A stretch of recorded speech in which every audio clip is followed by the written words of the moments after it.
Já estamos no ar. Deixa eu ver aqui. Boa noite a todos e todas, né? É um grande prazer receber a Aparecida de Jesus Ferreira. Ela é da Universidade Estadual de Ponta Grossa.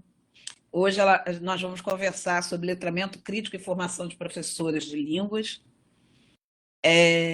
Ela ministra aulas no curso de letras, né, graduação e mestrado.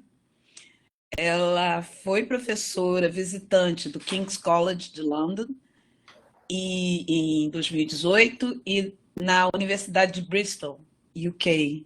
Aí eu já não lembro o ano. Também foi, já trabalhou lá também, ou ainda é, não sei. Pois ela pode falar melhor com a gente. Ela é autora de diversos livros, incluindo As Bonecas Negras de Lara, Formação de Professores de Línguas, Gêneros Textuais e Práticas Sociais, Identidades Sociais de Raça, Etnia, Gênero e Sexualidade, e Letramento Racial Crítico através de narrativas autobiográficas. Bom, antes dela iniciar, além de fazer o agradecimento, eu queria dizer que ela é do meu GT que eu sou, da Ampol, né? Que é a formação de educadores na linguística aplicada. É um GT muito especial, eu fiquei muito feliz quando eu entrei para esse GT. Só tem gente boa, olha que coisa boa, e pessoas que eu admirava de longe e que de repente eu tive a chance de trabalhar juntos, né, dentro do GT, produzir até. A Naira já até produziu também, né, Naira? Foi com a Liberale, né? Tive A o Naira enorme não. prazer de participar de uma publicação do livro organizado pela Liberale, a convite da minha parceira Janaína, né? Então, assim, Aparecida, eu fico muito feliz, eu te admiro muito, você sabe disso. Eu queria um dia fazer um pós-doc, não sei se vai dar, eu acho que já, agora já não sei, mas para mim é um grande prazer, né? E eu tenho a gente iniciar essa aula, na realidade, né, Nara, na nossa direção é a primeira aula magna, né? Então, para a Exato. gente é uma mulher que representa, tem várias representatividades aí, né? Mas é a mulher negra e uma grande professora doutora. Então, te agradeço assim, e para a gente é muito especial te ter aqui conversando conosco. Obrigada. Obrigada, Janaína. Para mim é um prazer estar com vocês. E fico muito feliz de poder vir aqui e conversar um pouco com as pesquisas, né, que eu tenho desenvolvido, tenho abordado. Então, agradeço a você, ao Erge, a tua equipe, né, e parabenizo também, né, pela direção que você está agora, né, responsável, e a tua equipe também. É um prazer dialogar com você também no GT da Ampol, né? E também gostaria de agradecer a todas as pessoas que estão presentes, estão participando. Será um prazer depois dialogar com vocês, escutar um pouco das perguntas, as questões, né, que a gente possa conversar um pouco, então. Então, Eu vou, vamos lá. Então, eu vou desligar a câmera um pouquinho para você tá ficar à certo. vontade. Tá bom, obrigada. Então, o que eu vou tratar e vou abordar um pouco hoje vai ser sobre a questão de letramento racial crítico na formação de professoras e professores de línguas, né? Então, esse vai ser um pouco das questões que eu vou abordar. Eu sou professora do programa de mestrado em estudos da linguagem e dentro do programa de estudos da linguagem eu trabalho com a disciplina Formação de Professores de Línguas, Identidade Profissional e Letramento Racial. Então, essa tem sido algumas das temáticas das pesquisas que eu tenho trabalhado e tenho desenvolvido, tanto na pós-graduação, quanto as minhas orientações que eu tenho de iniciação científica, né? Então, tem sido com esses temas sempre interseccionado com a questão de raça, gênero, classe social e formação de professores de línguas estrangeiras, né? Então, a minha apresentação, eu vou apresentar aqui uma pesquisa que eu fiz recentemente. O ano passado eu fiquei de fevereiro até agosto como professora visitante na University of Bristol. Então eu vou apresentar uma das facetas dessa pesquisa que eu escrevi durante o tempo que eu estava lá. Então, vou falar um pouco desse contexto, da metodologia, vou trazer algumas análises das narrativas, e daí depois as considerações finais, sempre indo nesse perfil de trazer as questões do letramento racial crítico para fazer as costuras, né, sobre as questões que eu vou trazer aqui.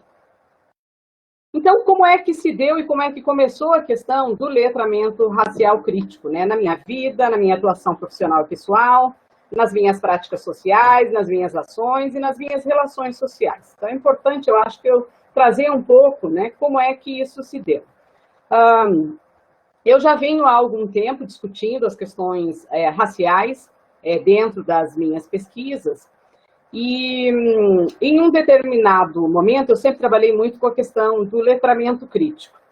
E em um determinado momento, eu senti falta de trazer a questão racial para dentro das questões que eu estava falando e abordando sobre a questão racial, mas ainda não utilizava essa nomenclatura do letramento racial crítico.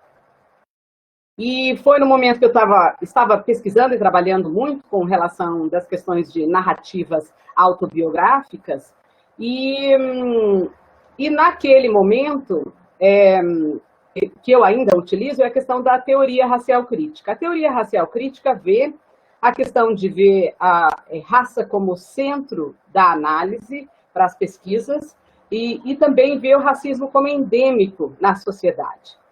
E como eu já trabalhava com a questão do letramento crítico, eu achei importante incorporar a questão do racial dentro do crítico, né? E eu já tinha visto algumas questões sobre letramento racial.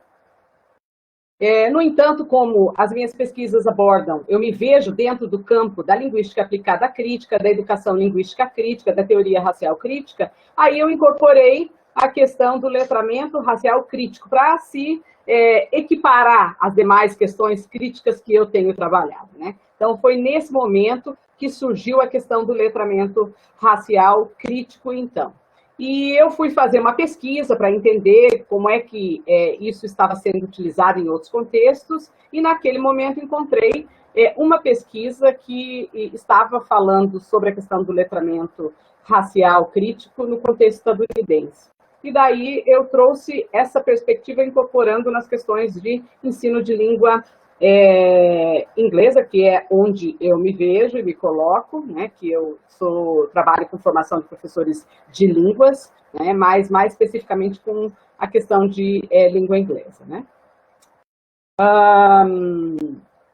E daí, como é que é o meu entendimento, então, da questão do letramento racial crítico, né? Então, o letramento racial crítico, na minha percepção, ele reflete sobre raça, racismo, possibilita-nos ver o nosso próprio entendimento de como raça e racismo são tratados no nosso dia a dia, e o quanto raça e racismo têm impacto em nossas identidades sociais, em nossas vidas, seja no nosso trabalho, seja no ambiente escolar, no ambiente universitário, seja nas nossas famílias, seja nas nossas relações sociais.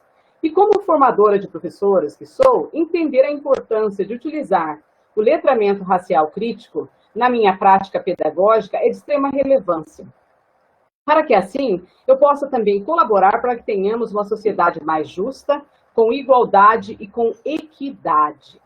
Então, falar aqui sobre a questão de observar a questão do letramento racial crítico em todos esses, né, espaços sociais que nós circulamos, é importante entender a questão de equidade. E equidade é pensando um pouco que nós, hoje no Brasil, 56% da população brasileira é preta ou parda. São as pessoas negras dentro do contexto brasileiro. Então, se nós entendemos que as pessoas têm que estar representadas em todos os espaços sociais de forma equitativa, esses 56% da população brasileira, que é preta e parda, né, que são as pessoas negras, elas precisam estar representadas em todos os espaços sociais. E daí que entra a importância do letramento racial crítico, né, que perpasse, que é interdisciplinar, transdisciplinar e que pode ser trabalhado em todos os contextos, né, como é que, através da formação de professores de línguas, né, é possível refletir sobre essas questões para que a gente pense e reflita, por exemplo, com relação à questão como se dá a formação, como é que estão sendo pensadas as questões dos documentos oficiais das políticas linguísticas, como é que a representação de pessoas dentro de materiais didáticos, por exemplo, né? Então, é nessa perspectiva que eu penso a questão do letramento racial crítico, que é letrar as pessoas a partir de pensar esse recorte racial, né? Então, é nesse sentido. Então, como eu falei, né, eu me vejo dentro da área da linguística aplicada crítica, e é importante pensar como é que raça, né, é colocada ou é pensada dentro da questão da linguística aplicada crítica. E aqui eu trago uma citação do Pennycook, que foi um dos pesquisadores que primeiro trouxeram essa nomenclatura para o contexto da linguística aplicada crítica, né? E daí o Pennycook coloca aqui: a linguística aplicada crítica é mais do que apenas uma dimensão crítica adicionada à linguística aplicada. Trata-se de um ceticismo constante, um questionamento dos pressupostos normativos da linguística aplicada. Exige uma rebelde problematização dos ganhos da linguística aplicada e representa uma maneira de fazer linguística aplicada, que busca conectar as questões de gênero, de classe, sexualidade, raça e etnia, cultura, identidade política, ideologia e discurso, né? Então, é dentro dessa perspectiva que eu vejo a questão do letramento racial crítico atuando paralelamente, né? E daí a Kubota, que é uma outra pesquisadora, que também trabalha e reflete sobre as questões de identidade racial, ela menciona aqui: a falta de atenção para gênero, classe e raça no campo geral da pesquisa de segunda língua é evidente em alguns dos livros introdutórios na aquisição de segunda língua, né? Então, a gente observa a questão dessa lacuna de trazer a questão de raça como de fundamental importância nas nossas reflexões, né? E também eu me vejo dentro da linguística aplicada, dentro da educação linguística crítica, né? E a citação que eu trago aqui está dentro desse livro, né, que foi um livro organizado pelas minhas colegas, a professora Rosane Rocha Pessoa, que é também do meu GT, a Viviane Pérez Silvestre, e também a professora Valquíria Montemor. Então, foram elas que organizaram e convidou um grupo de professores que trabalha e que pesquisa sobre a questão do ensino de língua inglesa, pensando na educação linguística crítica, né? Esse livro está disponível gratuitamente para todas as pessoas que quiserem ter acesso, né? Para as pessoas que quiserem ter acesso, pode ir lá no meu Instagram, na bio do meu Instagram, e lá está escrito livros gratuitos, né? E ele está lá, é só ir lá e baixar, né? Então, tem o caminho para fazer essa reflexão. E daí, a minha reflexão com relação à educação linguística crítica é que está atenta aos alunos e às alunas e às suas identidades, sabendo que se trata de identidades sociais, sejam elas de raça, de gênero, de classe social e muitas outras categorias, e que estão interagindo em sala de aula, ou seja, ensinar a língua inglesa ou outra língua adicional, perpassa por esse entendimento, né? Então, hoje, no momento que a gente pensa em trazer as reflexões, seja para o domínio, né, da questão de formação de professores de línguas adicionais, seria impossível não trazer essas reflexões atreladas às questões de raça, gênero, classe social e as outras categorias de identidade, né? Então, aqui agora, o que eu vou mostrar para vocês vai ser um trabalho que eu fiz na disciplina que eu ministro no mestrado e que eu trabalhei na disciplina sobre a questão de narrativas autobiográficas, né, em que foram feitas as gerações de narrativas autobiográficas das pessoas que estavam participando da disciplina. E como na universidade que eu trabalho, nós temos lá o curso de letras inglês, curso de letras espanhol, curso de letras francês, né? e que, no momento que se ministra a disciplina, todos esses professores, eles vêm e participam da disciplina, como outros professores de outros campos do conhecimento também, né? Então, por isso que eu trago aqui, o relato que eu vou trazer vai ser de uma professora de espanhol, né? Então, aqui, a professora coloca o seguinte: eu gostei muito de elaborar essa narrativa autobiográfica a respeito da experiência docente e também como aluna de graduação, pós-graduação e pesquisadora. A escrita me fez pensar a respeito de questões que nunca tinha me ocorrido antes e que contribuiu para que eu me torne uma profissional mais reflexiva a respeito da minha própria prática docente. Aí, como eu mencionei, a metodologia para que essas narrativas fossem geradas, né? Elas foram geradas em 2019, foram 13 narrativas autobiográficas que foram escritas por professores de português, inglês, francês e espanhol. E aqui apresento uma narrativa somente, né, de uma professora. E a pergunta que eu vou responder aqui é: como a sua identidade profissional faz intersecção com raça, gênero e classe social? Então, na narrativa dessa professora, eu vou responder a essa questão aqui, que foi algumas das reflexões que elas trouxeram nas narrativas delas, né? Então, essa professora, que foi das 13, eu peguei essa narrativa especificamente, eu não quis trazer várias narrativas, porque senão o tempo que eu tenho aqui impediria que eu fizesse uma narrativa com um pouco mais de profundidade, né? Que eu a nomeei como Anete. Ela se auto-intitulava como parda, né? Que dentro das categorias do IBGE nós temos branco, preto, pardo, amarelo e indígena, né? E que a gente geralmente faz a junção de pessoas pretas e pardas, que dá a categoria social negra, né? Ela é uma pessoa que naquele momento estava com 21 anos, era formada em letras espanhol e aluna especial da disciplina de formação de professores, né? E daí eu pensando uma questão aqui da necessidade, né, da pesquisa de se refletir sobre essas questões aqui, né? Principalmente pensando em políticas educacionais, né, na mudança do currículo brasileiro, que tem a questão da Lei Federal 10.639, que inclui a questão da história e cultura afro-brasileira e africana em todo o currículo escolar, bem como a Lei 11.645, de 2008, que modifica a LDB e que torna obrigatório também o ensino de história e cultura afro-brasileira e africana e que inclui a questão indígena, né, em todas as disciplinas do currículo escolar, né?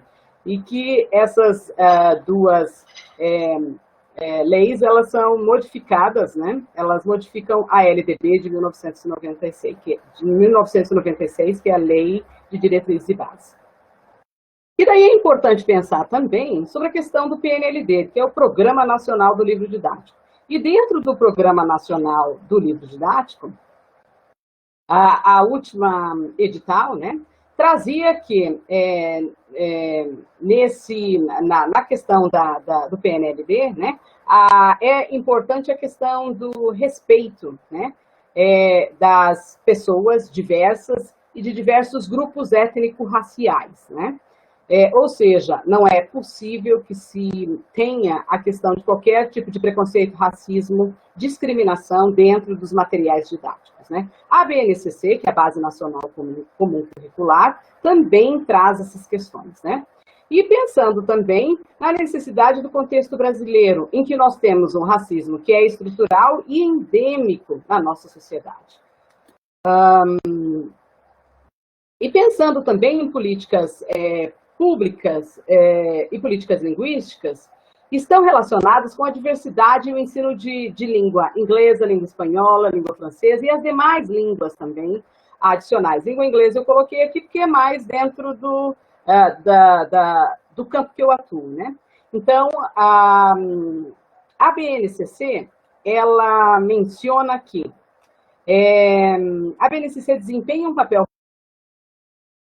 fundamental, pois explicita as aprendizagens essenciais que todos os estudantes devem desenvolver e expressa, portanto, a igualdade educacional, sobre a qual as singularidades devem ser consideradas e atendidas. Essa igualdade deve valer também para as oportunidades de ingresso de permanência para a escola da educação básica, sem o que o direito de aprender não se concretiza. Então, o Brasil, ao longo da sua história, naturalizou desigualdades educacionais, né?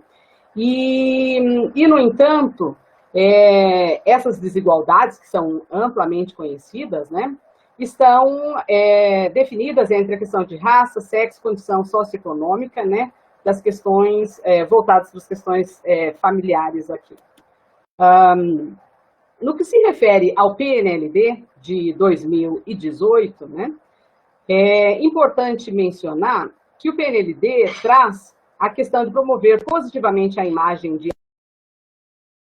afrodescendentes, dos povos no campo, considerado a sua participação e protagonismo em diferentes trabalhos, profissões e espaços de poder. Abordar a temática das relações étnico-raciais, preconceito, discriminação racial e de violência correlata, visando a construção de uma sociedade antirracista, solidária, justa e igualitária. Então, essa é uma das questões que o PNLD traz, principalmente a questão da Lei 10.639 e a Lei 11.645, que foi o que eu mencionei, né? E daí nós temos também as diretrizes nacionais para a formação de professores, né? Que também, entre as questões que aborda, traz que nós temos que ficar atento ao preparo, né, das professoras e professores para que tenham um entendimento do acolhimento e o trato, né, da diversidade. E daí nós temos essas diretrizes curriculares para a formação inicial de professores da educação básica e a Base Nacional Comum para a formação inicial de professores da educação básica, que saiu agora em 2019, ela menciona aqui exercitar a empatia, o diálogo, a resolução de conflitos, a cooperação, fazendo-se respeitar e promovendo o respeito ao outro e aos direitos humanos, com acolhimento à valorização da diversidade de indivíduos e de grupos sociais, seus saberes, identidades, culturas, potencialidades, sem preconceitos de qualquer natureza, para promover um ambiente colaborativo nos locais de aprendizagem. Ou seja, conhecer, entender e dar valor positivo às diferentes identidades, né? E essas diferentes identidades está a questão racial, de forma interseccionada com gênero e classe social, e as questões de sexualidade também. E daí a Lei Federal 10.639, que foi o que eu mencionei, que é a obrigatoriedade do ensino de História Cultural Brasileira e Africana em todo o currículo escolar, para a educação básica. E para que isso ocorra, né, nós precisamos abordar sobre essas questões para os professores que estão em formação, seja na graduação, seja em formação continuada, através dos cursos de pós-graduação, mestrado, doutorado, né? Então, como eu trago a questão de letramento racial, é importante eu dizer qual que é o meu entendimento de raça, né? E o meu entendimento de raça vem em concordância com o que a sociologia e a antropologia têm trazido, né? Como um fenômeno construído socialmente, culturalmente, historicamente e discursivamente, né? Então, quando eu trato aqui da questão de raça, eu não estou falando somente das pessoas negras, pretas e pardas, de acordo com o IBGE. Eu estou falando de todas as pessoas, pois todos nós, dentro do contexto brasileiro, somos racializados, sejamos pessoas brancas, que são as pessoas eurodescendentes, pretas e pardas, que são as pessoas negras, afrodescendentes, as pessoas amarelas, que são as pessoas asiáticas, e as pessoas indígenas, com os diversos povos indígenas que nós temos dentro do contexto brasileiro, né? Então, a utilização aqui que eu fiz foi de branco, preto, pardo, amarelo e indígena, de acordo com a categoria do IBGE, que são essas categorias que nós utilizamos no momento que o censo passa na nossa casa e nós temos que nos auto-identificar, né?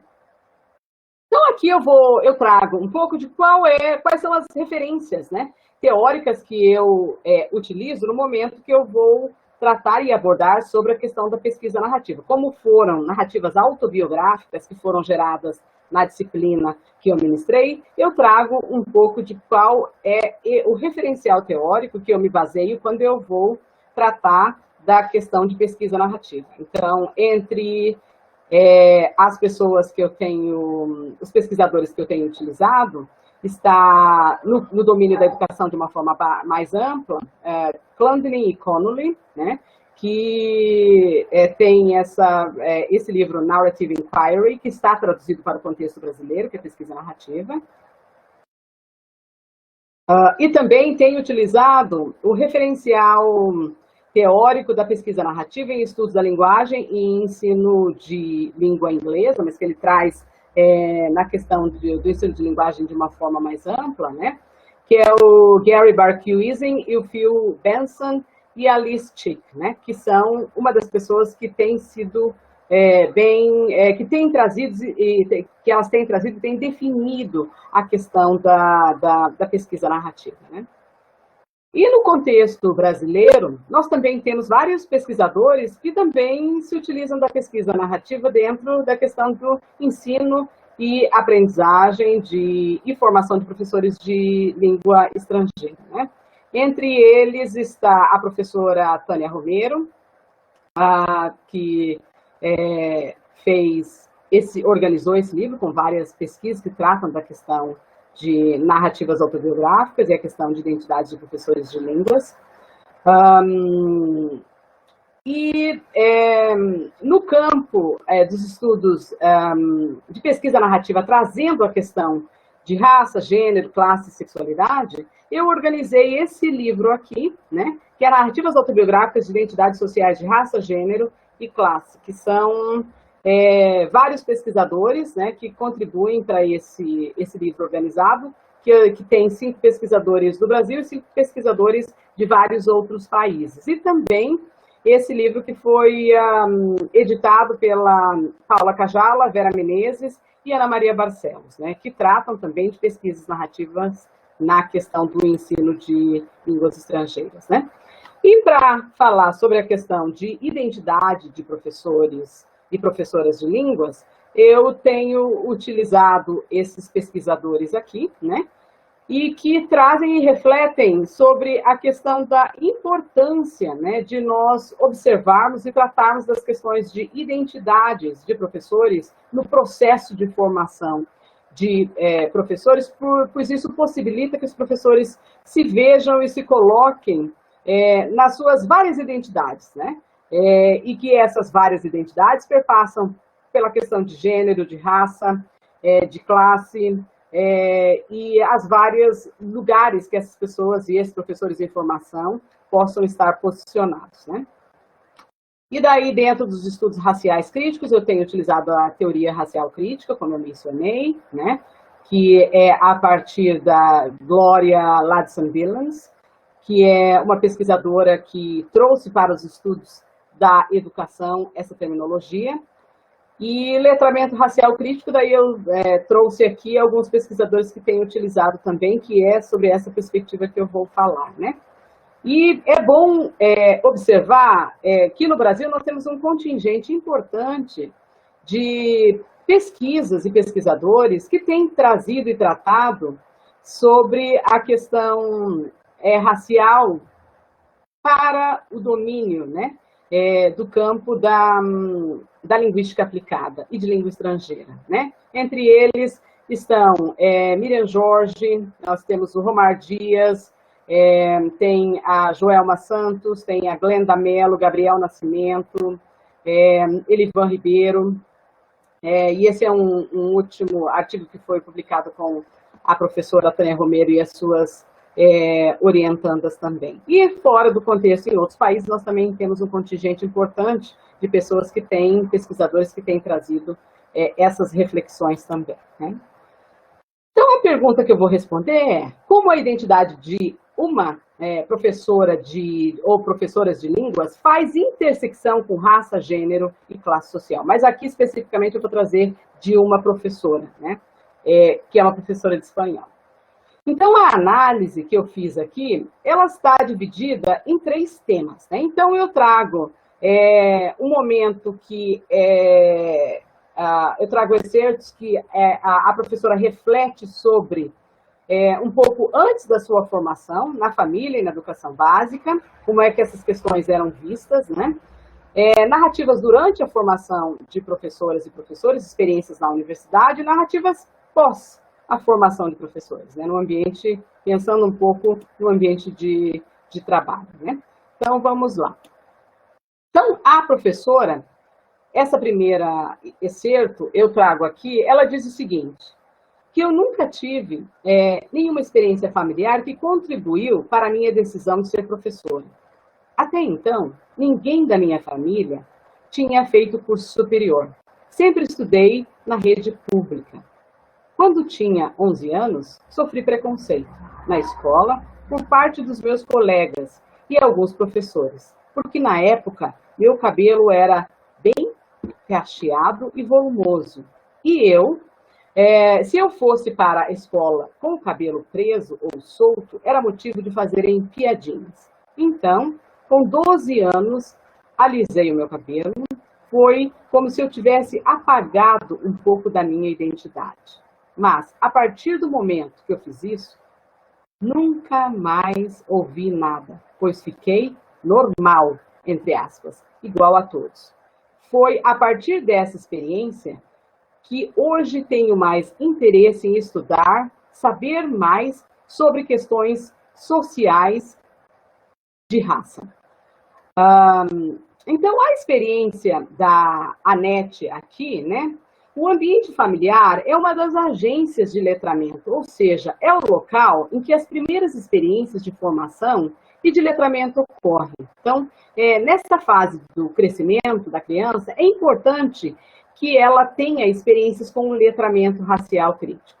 A Anete, na sua narrativa, traz uma experiência que é bem comum nas famílias negras, de que quem consegue acesso à universidade, muitas vezes, é a primeira pessoa da família e que essa pessoa terá a responsabilidade de aumentar o contingente de pessoas negras na universidade, bem como propiciar uma melhor qualidade de vida para as pessoas que estão ao seu redor, pois, para as famílias negras, o acesso à universidade significa ter capital econômico, capital que levará a outros capitais, como, por exemplo, capital cultural, capital social, capital simbólico, para que para a população negra é de extrema importância. E significa acesso a vários outros bens que foram negados no decorrer dos séculos. Ao descrever que sofreu preconceito, a Anete retrata as experiências de que várias outras pessoas negras experienciam no espaço escolar, tanto por colegas em sala de aula como professores. Ela trata de uma questão que é o cabelo da mulher negra, que é interseccional, como menciona Kimberlé Crenshaw, ao abordar sobre as questões, sobre a questão racial, que requer um olhar interseccionado, né? Então, quando se pensa na questão racial, é importante ver as várias intersecções, né? Porque nem todas as pessoas que têm o mesmo pertencimento étnico-racial têm as mesmas experiências. Então, é importante observar essas várias intersecções desses lugares sociais que as pessoas estão, né? Já o segundo tema, que é um pouco sobre, durante a formação de professores e professoras, experiências na universidade, né? Então, ela traz o seguinte: quando eu decidi cursar letras, em primeiro momento, não pensava na formação de professora, em dar aula. Acreditava que não tinha maturidade suficiente. Por isso, inicialmente, a escolha foi devido ao meu gosto por literatura. Então, ainda no primeiro ano do curso, ingressei no PIBID.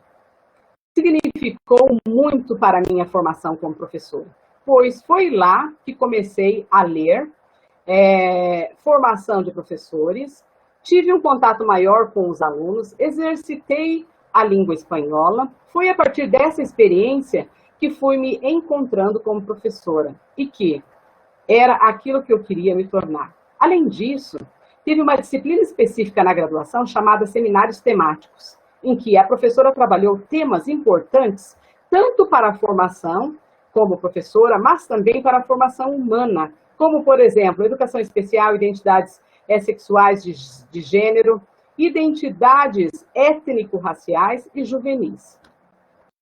Então, aqui a Anete, ela traz a questão importante, né, dos cursos de formação de professores tratarem dessas questões, pois isso é o que vai possibilitar que essa reflexão ocorra e essa professora ou esse professor estar preparado para que depois, no momento que esteja no contexto de sala de aula, possa fazer essas reflexões também com as pessoas com quais ela terá que trabalhar dentro do contexto da escola, né? Então, a Anete, ao abordar sobre a sua decisão de ser professora, ela menciona a questão de maturidade. No entanto, essa maturidade, talvez, possa também ser entendida como não se ver naquele local, pois ela, como demonstrou anteriormente, teve experiências no ambiente escolar que não favoreceram a sua identidade racial negra que fosse contemplada no espaço escolar. Na sua narrativa, a Anete trata de políticas públicas de formação de professoras e professores como sendo definidor para a sua formação e para que pudesse decidir sobre a sua formação, como é o caso do PIBID espanhol, que é o Programa Institucional de Bolsa de Iniciação à Docência. Já com relação à sua graduação, ela menciona que teve sim o letramento racial crítico ocorrendo na sua formação inicial.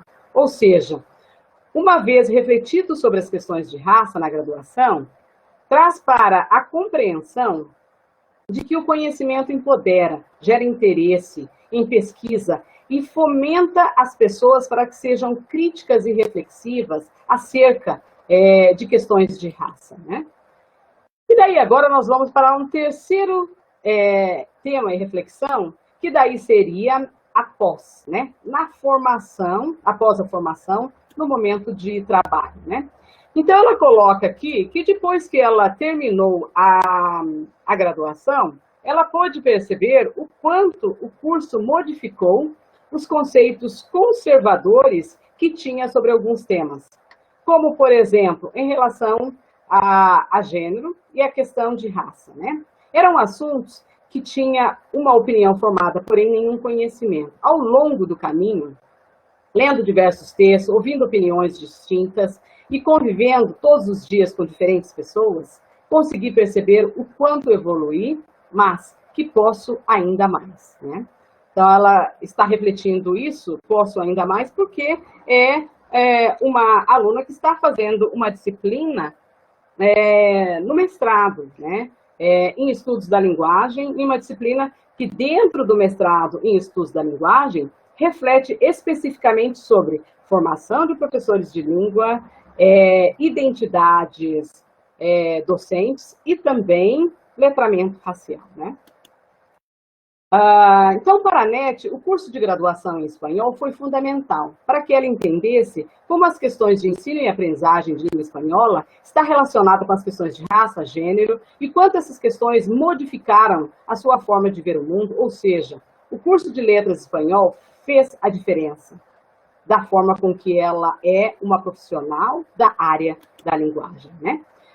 E daí eu vou agora, já indo para as considerações finais, né? E eu gostaria de fazer alguns fechamentos aqui, pensando nessas reflexões que eu trouxe, desde pensando as questões de como é que eu penso e defino e vejo a questão de pensar as questões de raça e gênero e classe social interseccionadas dentro do campo da linguística aplicada crítica, dentro da educação linguística crítica, me apoiando nos conceitos da teoria racial crítica, do letramento racial crítico, e pensando também nas políticas educacionais e linguísticas, né, as quais nós temos que observar, seguir e discutir com os nossos alunos, para que no momento que eles possam ir para o contexto da sala de aula, e para as escolas, nos vários lugares que eles estarão atuando, que eles também tenham conhecimento dessas políticas linguísticas e educacionais, para que eles possam encontrar suporte caso tenham alguma dificuldade de aceitabilidade da discussão dessas questões dentro do ambiente da escola, né? Ou seja, nos é solicitado e exigido que a gente faça essas discussões, né? E os documentos oficiais estão aí como suporte e que dão garantia para que a gente faça essas reflexões, né?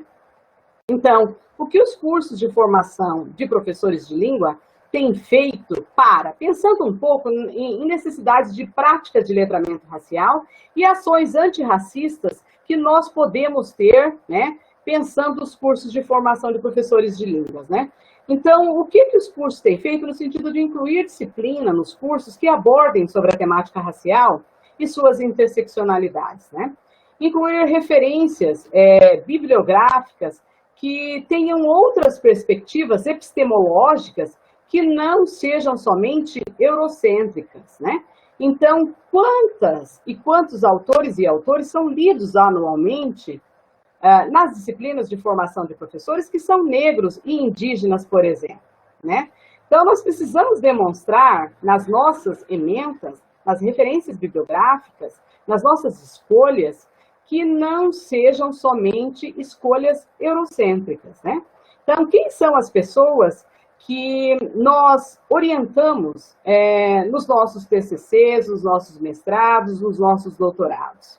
Orientamos pesquisas com a temática racial e suas interseccionalidades, mesmo que não seja tema das nossas pesquisas, mas que é de interesse das pessoas que estão propondo seus projetos de pesquisa.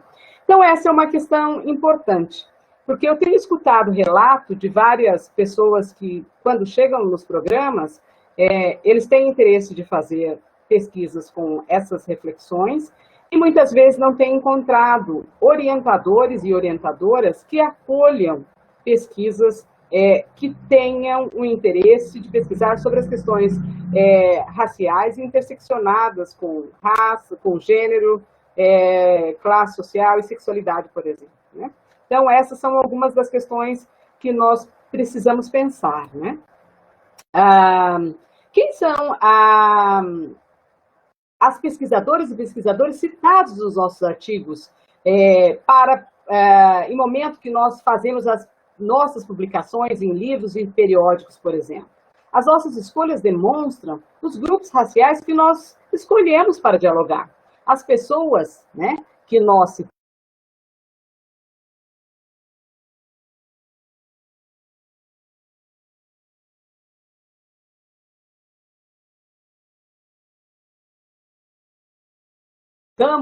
elas, né?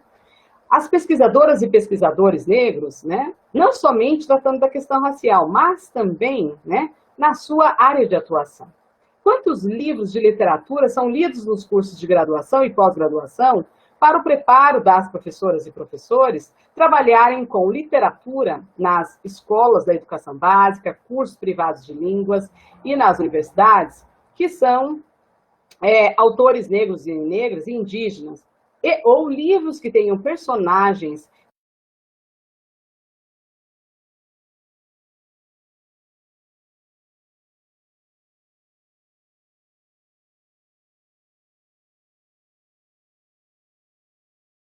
negros e negras e indígenas para comporem as bancas de mestrado e doutorado, por exemplo, né? Então, são todas reflexões e escolhas que nós fazemos, né?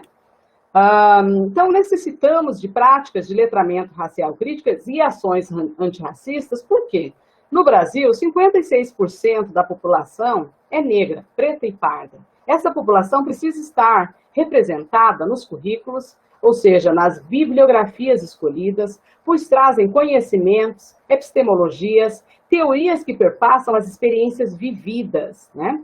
Precisamos demonstrar com ações antirracistas que queremos uma sociedade equitativa, né, no nosso local de atuação. Então, eu só trago aqui agora alguns exemplos de pesquisas que estão sendo desenvolvidas no campo da linguística aplicada com a temática racial no Brasil, pensando nos vários dossiês, né, que já foram organizados e estão sendo organizados, né, dentro dessa da linguística aplicada com a temática racial, né? Então, eu trouxe aqui alguns, né, e que eu acho que é de extrema relevância e que tem crescido muito no Brasil, tanto no Brasil como fora do Brasil também, né? Então, aqui eu só trago alguns como exemplos, né? Então, a gente já tem um contingente importante de dossiês organizados, né? E que isso demonstra uma preocupação, né? No campo da linguística aplicada com a questão racial, e que tem sido evidenciada a partir das várias pesquisas que estão sendo colocadas, né? Então, eu mais uma vez agradeço a Janaína pelo convite e todas as pessoas que estão participando por terem me escutado, e eu aguardo vocês então. E como eu mencionei, aquele livro ele está lá no meu link na bio, no Instagram, para as pessoas que tiverem interesse e quiserem acesso, então. Muito obrigada. Então, agora eu aguardo para dialogar um pouco mais com vocês, então. Muito obrigada. Aparecida, eu queria te agradecer muito aí pela sua fala, né? Foi muito bom, né, te ouvir. Eu estava aqui nessa correria entre lá e cá para tentar botar as perguntas, né? Eu botei aqui no chat, mas está fora de ordem. Eu vou ler as perguntas na ordem que estava aparecendo. A primeira pergunta foi da Irene Isilda. Deixa eu só diminuir aqui, espera um instante. A Irene Isilda, ela pergunta como a narrativa autobiográfica contribui para a formação dos professores e professoras da educação básica. Muito obrigada. Deixa eu achar o nome dela. Irene Isilda, né? Ela contribui de uma forma fantástica, né? Por quê? Porque a partir do momento que o professor ou a professora, né, passou por essa experiência de refletir sobre a sua própria identidade profissional e que a nossa identidade profissional está interseccionada com outras identidades, como, por exemplo, a identidade de raça, de gênero, de classe, sexualidade, né, de geração, por exemplo, né? E se nós passamos por essa experiência, entendemos um pouco e fazemos as reflexões de quais os lugares, né, e as experiências que nós tivemos ao longo da nossa vida, né, nos possibilita de que no momento que nós vamos trabalhar com a educação básica, nós possamos também trabalhar com narrativas autobiográficas com os nossos os alunos e alunas que nós estaremos negociando dentro do contexto de sala de aula, porque nós também já passamos por essa experiência. E a partir do momento que o professor trabalha com essas narrativas, possibilita que essa professora ou esse professor conheça um pouco mais os alunos, de que lugar esses alunos estão falando, quais as experiências que esses alunos e alunas já tiveram, né?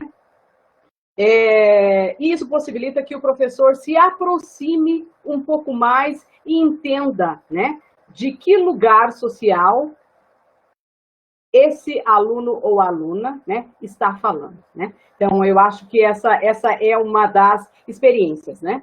E para aqueles que quiserem, já tem um contingente importante de pesquisas narrativas e que refletem sobre essas questões, né? Por exemplo, na educação infantil, tem uma orientanda minha que fez isso com literatura infantil. Tenho uma outra professora que fez isso duas outras professoras que fizeram isso em língua inglesa, fazendo a intersecção de raça, gênero, classe e sexualidade, que é a professora Rosana Sene, que narrativas também. Tem professores universitários que estão fazendo sobre a sua própria experiência de professor e professora negro e negra dentro do contexto da universidade, fazendo as reflexões a partir das experiências vividas dentro da universidade, né? Então, nós temos um contingente importante. Então, eu acho que é nesse sentido que o trabalho com as narrativas autobiográficas colabora para que a gente tenha uma proximidade maior com os nossos alunos e entenda de que lugar social as pessoas que são estudantes estão falando, com as quais nós interagimos no contexto de sala de aula e na escola, de uma forma um pouco mais ampla, né? Aí a Irene já agradece, né? Ela diz obrigada pela resposta e saudades Eu não sei se você lembra da Irene de São Paulo, que é uma pessoa Sim, muito conheço querida, sim. Que querida. ótimo, que bom. Obrigada, Eu Irene. Foi já um parei de prazer ter dizer que eu você também aqui. estou com saudade dela. Isso, que bom. Excelente. Obrigada. Ela fez outra pergunta: como podemos construir um letramento crítico na linguística aplicada para povos originários, pensando na Lei 11.645 de 2008 e as políticas públicas de modificação da LDB? Olha, já tem também um contingente importante de pesquisas e pesquisadores, né, que têm trazido essas reflexões na área de pensar a questão da inclusão, de reflexões sobre a questão de identidades, né, indígenas dentro do contexto da educação básica, né. E ela vai na mesma direção que a gente trabalha as questões raciais, de pensar a questão de pessoas pretas e pardas, né, de pensar as pessoas negras, né, e a minha sugestão, né, é de procurar os pesquisadores e pesquisadoras que têm tratado e têm trabalhado e têm pesquisado sobre as questões indígenas, né. Então, entre eles, né, tem alguns artigos importantes que foram publicados em um dossiê que foi organizado recentemente, que está dentro da revista da Trabalhos de Linguística Aplicada, né, se não me engano, e está saindo um outro dossiê dentro da Trabalhos de Linguística Aplicada, que também abriu espaço para essas reflexões, né? Então, procurar dentro dos periódicos, aos quais principalmente tem feito dossiês, né, voltados para essas questões, né? Então, eu acho que é importante refletir sobre isso e procurar dentro dos programas de pós-graduação que têm trabalhado e têm discutido sobre as questões indígenas. Obrigada, Aparecida. O Gabriel Lopes fez a seguinte pergunta: o último edital do PNLD apresenta um retrocesso no sentido de respeito à diversidade e de abordagem das questões étnico-raciais. Há, inclusive, um movimento de professores da educação básica que se negaram a aderir ao PNLD. Chama-se Frente por um PNLD Democrático. Ele não faz uma pergunta, foi só essa afirmação. E aí, lá no bate-papo mesmo, a Joiciane Aguiar perguntou, né, qual o argumento para não aderir. Né? Tem mais uma questão com relação a isso ainda. Então. Aí, desculpe. Não, eu gostaria de fazer um comentário sobre essa questão desse PNLD. Né? As questões com relação a esse PNLD, né? Então nós já estamos sabendo desse PNLD, já está ocorrendo um movimento, né, no sentido de trazer uma argumentação, no sentido de não aceitar, né, o que está sendo colocado dentro desse PNLD e que seja garantido as questões que antes estavam garantidas, que é as questões de discussão de raça, gênero, classe, sexualidade, né, que estavam garantidas. Né? Então, nós precisamos, é claro, que enquanto classe, né, através dos sindicatos, das associações, dos grupos de estudos e pesquisa, né, trazer essas discussões, abordar e se juntar aos movimentos, né, que já estão se colocando contra, para que nós possamos não permitir que esse retrocesso ocorra, né? Então, e isso é uma responsabilidade de todas e todos nós, né? Desde a educação básica, de fazer essas reflexões e trazer essas discussões para os seus sindicatos e associações de classe, como dentro dos nossos grupos de estudos e pesquisas dentro da universidade, e as associações que estão mais amplamente ligadas, né, a nós aí, que é o caso, por exemplo, das associações, tanto a LAB, a Ampol, né, e as demais associações que nós somos vinculados, né, e que esse movimento já está acontecendo, né, e que certamente, como a professora mesmo trouxe, né, nós precisamos se juntar a esses grupos para fazer com que isso ecoe, né, um pouco mais forte. Né? E aí, só uma observação: Gabriel não é Gabriel, Gabriel é Luciana.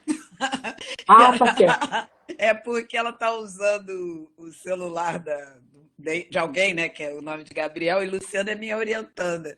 Aí ela Ah, tá escreveu, certo. aqui é a Luciana, e ela escreveu, aqui é a Luciana Figueiredo, professora de língua inglesa na educação básica. Essa frente, aí ela falando aqui, né, que essa frente é Uhum. composta por professores do Estado, do Pedro II, da Escola Politécnica da Fiocruz, onde ela trabalha, e outros locais. São muitos argumentos, mas o que foi mais destacado até então tem sido o discurso autoritário, né, e obscurantista do edital. Uhum. E aí ela não fala mais nada, mas ela já... Quer dizer, ela fala mais Então, tá bom. algumas coisas, mas é isso, Mas basicamente. que bom, Luciana, que vocês estão fazendo esse movimento já, né? E certamente terão mais pessoas se juntando a esses movimentos, né? E nós precisamos, de uma forma, se posicionar de uma forma bem firme, né? Para que a gente consiga reverter várias das questões que estão aí postas e colocadas, né? Aí, bom, os outros comentários, a maior parte do. Peraí, deixa eu ver se não tem mais uma, porque eu acho que tinha mais uma aqui. Não, esse a gente já falou. Ah, tá.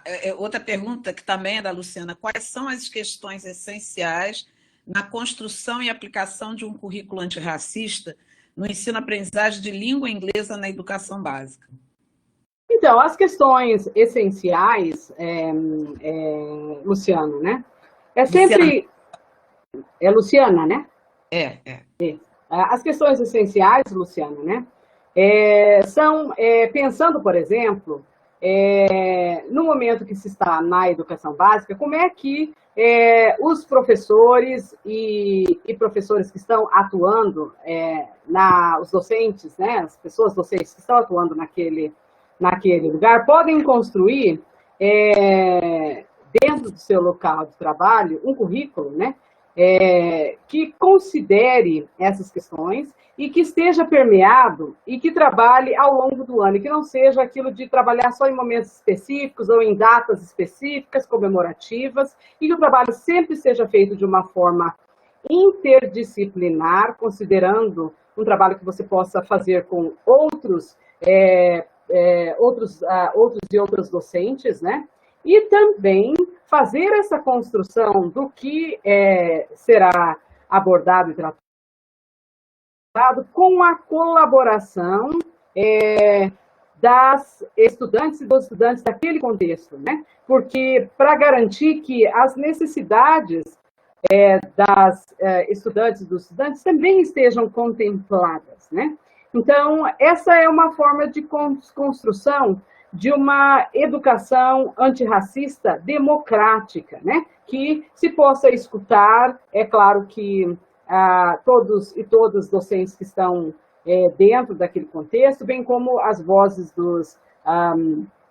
das pessoas que estão estudantes, né, dentro daquele contexto, sempre olhando e observando, né, no sentido de avançar, ir além, olhar com criticidade sobre o que o currículo coloca, né, o que a BNCC coloca, sobre o que o PNLD, que é o Programa Nacional do Livro Didático, coloca, né, o que o currículo, porque a BNCC é um currículo nacional, mas aí dentro dos estados, cada estado está trazendo as suas reflexões, né, em cima da própria BNCC para criar algo que seja de acordo com a localidade, né?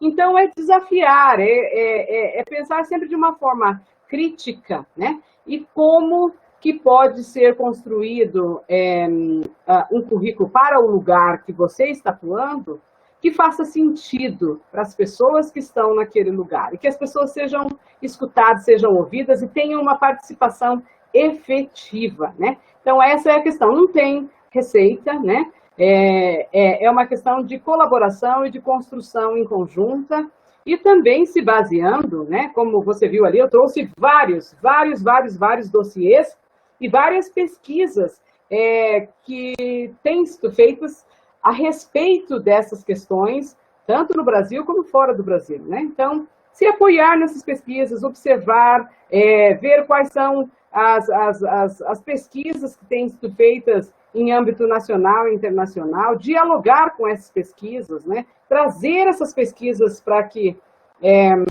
haja a possibilidade de reflexão dentro do próprio contexto do lugar que você trabalha, tanto com professores, bem como com as pessoas que são estudantes naquele lugar, né? Ou seja, transformar aquelas pesquisas em algo que as pessoas que são estudantes também possam dialogar com pesquisa, né? Então, é uma forma de trazer as pesquisas para dentro da escola também, né? Obrigada. Tem mais uma pergunta. Ótimo, excelente, pode falar, vai ser ótimo, excelente. Laís, que também é me orientando, Laís está perguntando, e a branquitude? É possível contribuir efetivamente para uma educação antirracista, mesmo estando fora desse lugar de fala? Assim, a falar hoje sobre a questão de branquitude, dentro desse contexto de pensar uma educação antirracista, uma educação que vai nessa direção de tratar do letramento racial crítico, de uma educação linguística crítica, de uma linguística aplicada crítica, né? Então, nós não podemos pensar nas questões de raça, né, sem falar sobre a questão de branquitude, né? Por quê? Porque o racismo não vem das pessoas negras, né? Então, o racismo estrutural que nós temos na sociedade acontecem dentro dos vários locais, né? Seja de forma, através dos vários instrumentos políticos, através das questões de legislação, que é o caso do PNLD, que foi mencionado agora, a mudança, né? Seja nas nossas várias relações sociais, no racismo institucional dentro das instituições, né?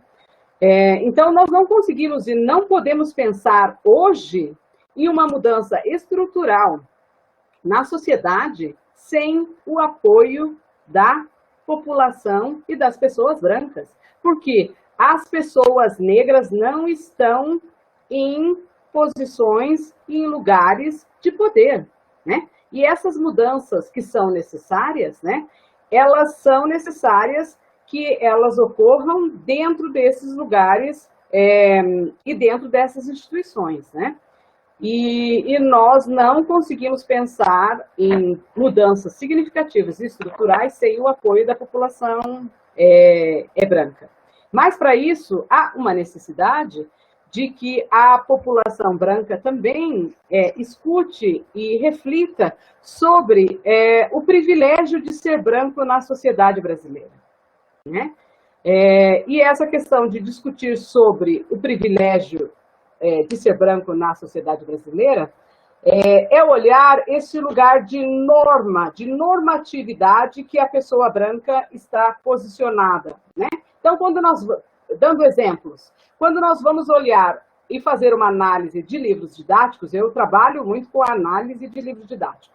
Quando nós vamos fazer análise de livros didáticos e de materiais didáticos de uma forma ampla, nós vamos olhar a representação das pessoas dentro dos livros didáticos. Embora a população negra, que são as pessoas pretas e pardas, de acordo com o IBGE, sejam 56% da população brasileira, quando nós vamos fazer uma análise pormenorizada do livro didático, essa representação da população negra dentro dos livros didáticos, né, ela não chega, né, a 40%. As pesquisas que eu tenho desenvolvido, que as minhas orientandas têm desenvolvido também, a média de representação gira em torno de desde 20%, 25%, no máximo 30 e poucos por cento, né, dessa representação, enquanto é 56% da população que é negra, preta e parda. E daí a pergunta a se fazer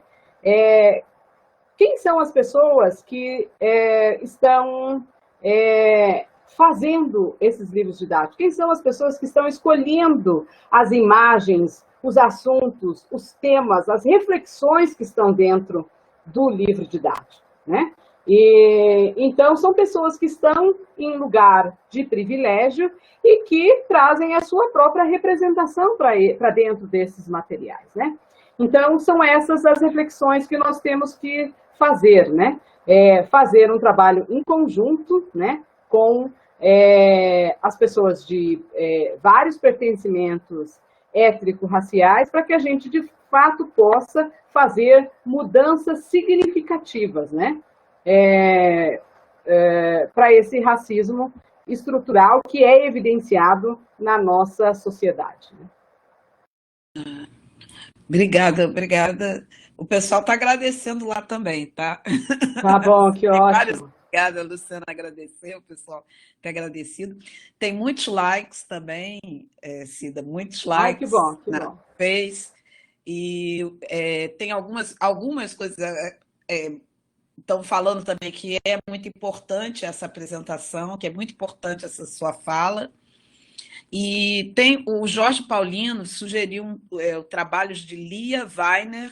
Isso. Eu não sei se Schuckmann. Schuckmann, Lia Weiner Schuckmann. A Lia Weiner Schuckmann, ela é uma professora na Universidade Federal de Santa Catarina, ela é psicóloga, e ela tem tratado e trabalhado sobre a questão da branquitude, né?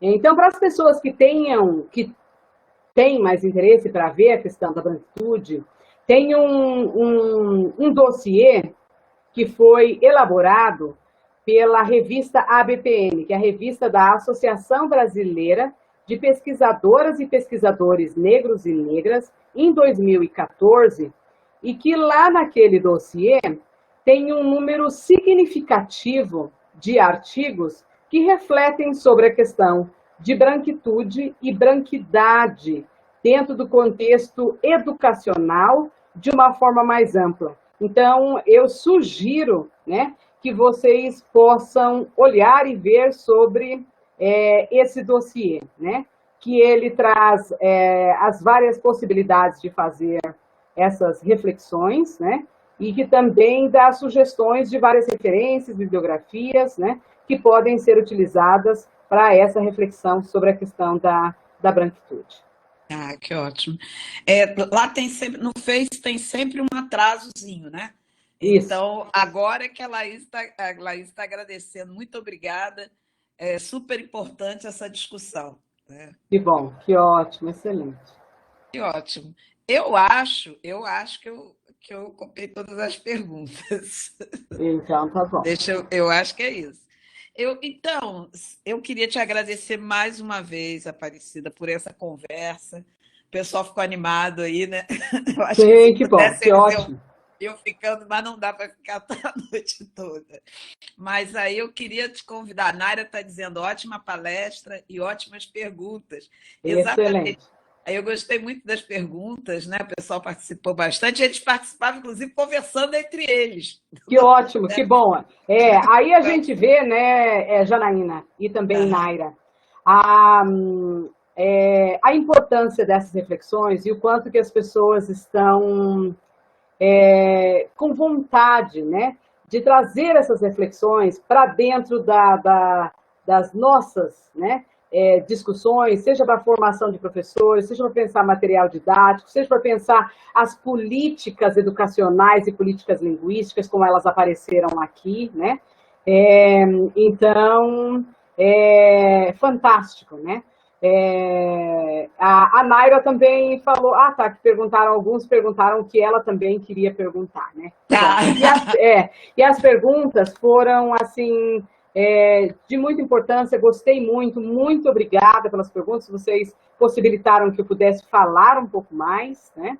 E aqueles dossiês que eu mostrei, que eu apresentei como ficaram gravadas, né? No Facebook, depois eu sugiro que as pessoas que tenham maior interesse, que visitem as várias pesquisas que têm sido feitas no contexto brasileiro, e a gente está conseguindo avançar, né? Mesmo com várias dificuldades, né? a gente está conseguindo avançar nesse campo de trazer as questões raciais para dentro da linguística aplicada, para dentro de formação de professores, para dentro do ensino e aprendizagem de línguas, né, e línguas adicionais, sejam elas quais forem, né? Então, a gente já tem pesquisas que refletem hoje sobre essas questões em inglês, espanhol, francês, italiano, alemão, espanhol, né? Então, a gente já tem um contingente importante de pessoas e a gente precisa de mais orientadores dentro dos cursos de pós-graduação, né? Que orientem mais, né? Pessoas que tenham interesse em fazer essas reflexões, né? Porque a gente tem tido bastante procura, né? E pessoas interessadas, o que é ótimo, né? Para o contexto brasileiro, que nós temos aí mais do que 56% dessa população que se vê como preta e parda, né? E que precisa estar sendo representada, nos nossos currículos, através das nossas escolhas, dos nossos referenciais teóricos, quando nós levamos para discutir com os alunos no curso de graduação, seja ela em qualquer disciplina que for, né? Então, as pessoas precisam se ver representadas, elas precisam entender que nós também escrevemos e produzimos epistemologias, e que estamos teorizando também a partir da nossa própria prática, da nossa própria experiência, do nosso próprio local de atuação, né? E isso essas questões são de extrema relevância e importância para que as pessoas que estão passando pelo processo de graduação, como pós-graduação, né, também possam se ver como produtores de teorias, epistemologias, né, e que isso vai, é claro, que gerar um outro perfil, né, de cidadão e cidadã brasileira, que é o que a gente precisa, e que modifique os nossos currículos de fato, em que todos e todas nós, e todos nós também, estejamos representados dentro desses currículos, né? Muito obrigada. Olha, tem vários obrigados aqui, dizendo que a palestra foi super importante. São questões muito importantes de se discutir. A Irene está dizendo: Aparecida e Janaína são cura para a linguística aplicada. Ah, que ótimo, que bom, que delícia, que coisa boa. Eu fiquei muito feliz. Olha, a gente está tendo, sim, Aparecida, recebendo muita gente na UERJ, né? Tanto da UERJ-FFP, que é de formação de professores, como a UERJ lá do Maracanã. A gente tem recebido em várias áreas, assim, análise do discurso, na minha, que é de ensino e aprendizagem, de idiomas, muita gente já interessada em fazer identidade, está muito bom, né? Eu acho que o interesse está cada vez maior de pesquisadores e pesquisadoras negras. Eu acho que isso é importante também, né? Esse crescimento. Muitos são professores, que isso é importante, eu também defendo muito que sejam professores. E tem outros trabalhos também, como a Laís, que falou para você daquela do Branco, ela foi fazer um trabalho sobre mulheres, né, na Baixada Fluminense, só que ela descobriu que a questão tinha a ver também com raça, né? Não é só mulheres, mas a questão do que ela estava estudando e estava vendo, ela tinha a ver também com a raça. Então, ela, de repente, né, eu acho que quando ela fez essa pergunta, porque ela agora já está fazendo isso. Sim, que maravilha. Fazendo esse trabalho, e foi a própria pesquisa que levou ela para esse lado. Então, ela também... Eu acho que é muito importante essas pesquisas, não só sendo negro, mas brancos, pardos e também indígenas, né? A Naira tem nós temos um orientando em comum. Comigo ele faz inglês, com a Naira é de linguística, né? Ele faz mestrado com Naira e faz especialização em inglês comigo, que está trabalhando sobre povos originários, e no meu caso, na especialização, ele está trabalhando sobre o inglês, como que no Canadá, por exemplo, a ligação entre a língua indígena e o inglês, né? O inglês como segunda língua, sei lá qual é o nome que a gente... Língua adicional. E depois ele está pensando aqui também, e aqui ele trabalha com a língua dos Guajajaras, que nós temos ali Cacique é nosso aluno, né? Da É o Zengueté. Zegueté. E aí ele está fazendo uma, assim, no meu ele está trabalhando nisso. Como é que é essa coisa do inglês no Canadá e como é o português aqui no Brasil. Uhum. Então, assim, isso é super importante. Eu fico muito orgulhosa de todos esses estudos, né? E de tudo que a gente tem feito. E eu Exato. acho que é isso, né? Que pena, dá vontade de ficar, mas não dá, né? Mas que ótimo, Janaína. Foi um prazer estar aqui com você, adorei. E muito obrigada por todas as pessoas que participaram e que trouxeram essas várias perguntas para que eu pudesse falar um pouco mais. E obrigada pela oportunidade, foi um prazer estar aqui com você. Certamente eu vou convidar você esse ano, a gente vai estar promovendo várias atividades, né, na UEPG. Eu vou convidar você também para ir dialogar conosco lá. Uma coisa boa. Um grande abraço, tudo de bom. Obrigada. Muito obrigada. Beijo para você e beijo para todas e todos que participaram também. Obrigada, Naira, também. Foi Obrigada, um prazer estar com Aparecida, você. por essa aula maravilhosa. Prazer foi meu. Obrigada. Eu queria agradecer. Naira, obrigada aí por ficar, né, aqui com a gente, dentro da sala. Eu queria agradecer o Wellington. Eu ia ficar de qualquer jeito. O Wellington que está saindo, entrando, ajudando aí, né, no todo. Eu queria agradecer todo mundo que está assistindo lá no Face, né, que estão e participaram de algum jeito. Estou dando like, mandando um monte de corações. Então, muito obrigada a todos vocês. Que aula boa, que aula gostosa. E aí, volte sempre ao UERJ. E da próxima vez, será que a gente vai ser presencial, assim? Será que dá para a gente você trazer aquelas bonecas maravilhosas? Exatamente. Que legal. Eu até trabalhei hoje à tarde, eu dei fiz uma atividade com o pessoal no Espírito Santo, né? E levei as minhas. Eu já tive banca hoje e já dei um curso de formação lá no Espírito Santo. Então, e levei todas as minhas bonecas. Parece até a Janaína, né, Nara? Pois é. Olha, então, linda, tudo de bom para você. Obrigada para você também. Agora eu estou com um problema que eu vou ter que pedir ao Wellington para desligar no Face, porque eu não estou conseguindo desligar no Face. Então tá, eu fico com você aqui até que ele desligue, então, para não te deixar sozinho. Deixa eu só ver uma coisa aqui.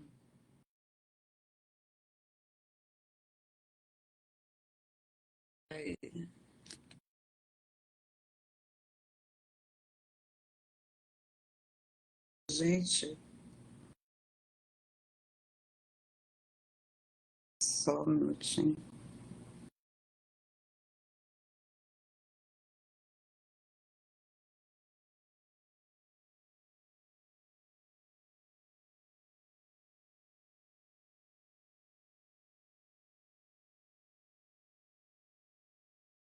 Eita, que problema. Wellington, isso aí está entrando no meu Face. E não, eu não estou conseguindo entrar no Face do Willy. Você tem como desligar a transmissão?